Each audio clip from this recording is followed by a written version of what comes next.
Finally tonight, as promised, a special comment on two topics a lot of us had foolishly thought and had naively hoped we would not again have to address. And a third topic nobody thought a president would ever seriously mention in public, unless perhaps he'd just been hit in the head with something and was not in full possession of his faculties. How he expressed his empathy to the families of the dead in Iraq by giving up golf.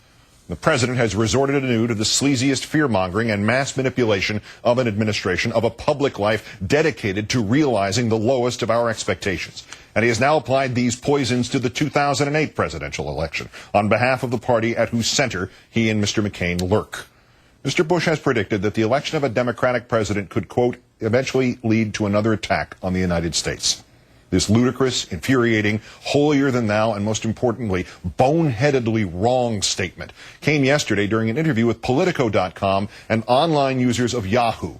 The question was phrased as follows: if we were to pull out of Iraq next year, what's the worst that could happen? What's the doomsday scenario? And the president replied, doomsday scenario, of course, is that extremists throughout the Middle East would be emboldened, which would eventually lead to another attack on the United States. The biggest issue we face it's bigger than Iraq. It's this ideological struggle against cold-blooded killers who will kill people to achieve their political objectives.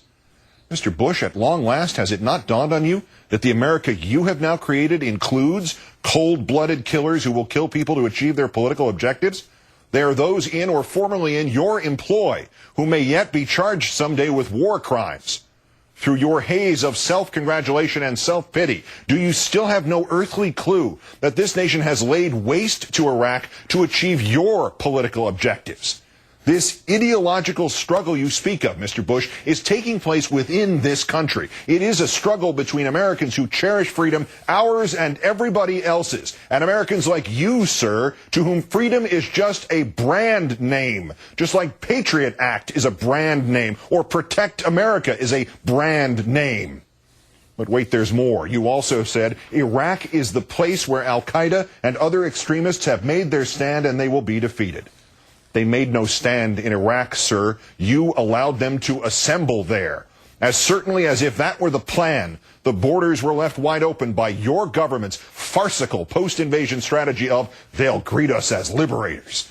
And as certainly as if that were the plan, the inspiration for another generation of terrorists in another country was provided by your government's farcical post-invasion strategy of letting the societal infrastructure of Iraq dissolve, to be replaced by an American viceroyalty, enforced by merciless mercenaries who shoot unarmed Iraqis and then evade prosecution in any country by hiding behind your skirts, sir. Terrorism inside Iraq is your creation, Mr. Bush.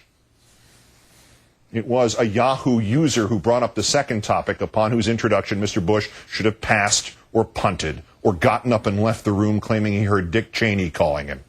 Do you feel, asked an ordinary American, that you were misled on Iraq? I felt like there were weapons of mass destruction. You know, mislead is a strong word. It almost connotes some kind of intentional. I don't think so. I think there was not only our intelligence community, but intelligence communities all across the world shared the same assessment. And so I was disappointed to see how flawed our intelligence was. Flawed. You, Mr. Bush, and your tragically know-it-all minions threw out every piece of intelligence that suggested there were no such weapons. You, Mr. Bush, threw out every person who suggested that the sober, contradictory, reality-based intelligence needed to be listened to and damned fast.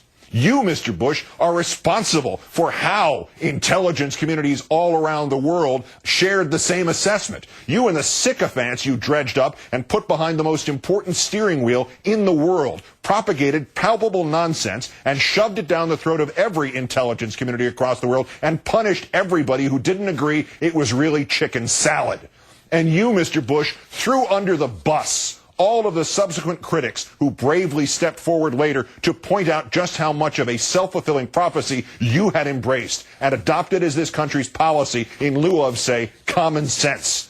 The fiasco of pre-war intelligence, sir, is your fiasco. You should build a great statue of yourself, turning a deaf ear to the warnings of the realists, while you are shown embracing the three-card Monty dealers like Richard Pearl and Donald Rumsfeld and Dick Cheney. That would be a far more fitting tribute to your legacy, Mr. Bush, than this presidential library you are constructing as a giant fable about your presidency. An edifice you might as well claim was built from Iraqi weapons of mass destruction, because there will be just as many of those inside your presidential library as there were inside Saddam Hussein's Iraq.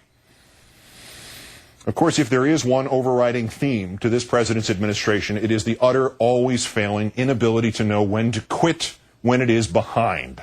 And so Mr. Bush answered yet another question about this layered, nuanced, wheels within wheels garbage heap that constituted his excuse for war.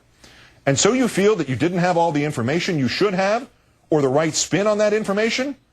No, replied the president. I was told by people that they had weapons of mass destruction. People. What people? The insane informant Curveball? The Iraqi snake oil salesman Ahmed Chalabi? The American snake oil salesman Dick Cheney? I was told by people that they had weapons of mass destruction, as were members of Congress who voted for the resolution to get rid of Saddam Hussein. And of course, the political heat gets on, and they start to run and try to hide from their votes.